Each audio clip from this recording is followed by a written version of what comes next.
Bonjour à tous. En Saône-et-Loire, l'année 2025 aura fait moins de morts sur les routes du département qu'en 2024. On compte 37 décès sur les routes, annonce la préfecture, soit 2 fois moins que l'année précédente. Mais la préfecture pointe du doigt auprès du journal de Saône-et-Loire le nombre croissant de décès liés à la vitesse, avec 3 décès en plus, mais aussi la consommation de stupéfiants avant de prendre la route, ce qui a causé une augmentation des suspensions de permis. Un nouvel appel à témoins lancé par la police de Côte-d'Or. Cela fait 1 mois et demi qu'aucun signe de vie n'a été donné par Emilio Pillard, moment où il a quitté le service de neurochirurgie du CHU de Dijon, révèle le bien public. Il y était hospitalisé pour une côte cassée mais devait être prochainement interné en hôpital psychiatrique.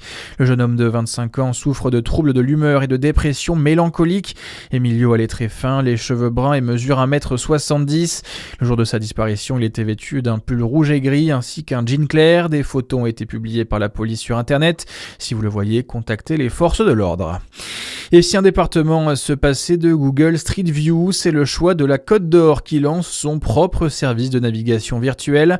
Objectif, cartographier l'ensemble des routes départementales, mieux gérer leur entretien et surtout reprendre le contrôle des données.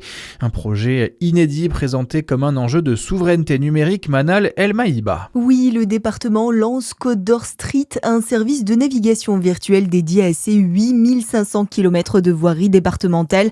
Des images panoramiques à 360 degrés en haute résolution et d'une précision centimétrique ont été captées entre le printemps et l'été 2025 par une entreprise française. Ces images pourront être analysées par des outils d'intelligence artificielle pour repérer automatiquement l'état des routes, des panneaux ou des équipements sans multiplier les relevés sur le terrain. Le département veut maîtriser ces données et ne plus dépendre d'un acteur privé étranger. Coût de l'opération 50 000 €, financé par la collectivité. Un autre outil, Côte d'Or Maps, équivalent local de Google Maps, doit voir le jour à l'automne 2026. Dans l'actualité également, la Suisse en deuil après ce dramatique incendie la nuit du Nouvel An. Une quarantaine de personnes sont mortes et plus d'une centaine ont été blessées d'après le dernier bilan.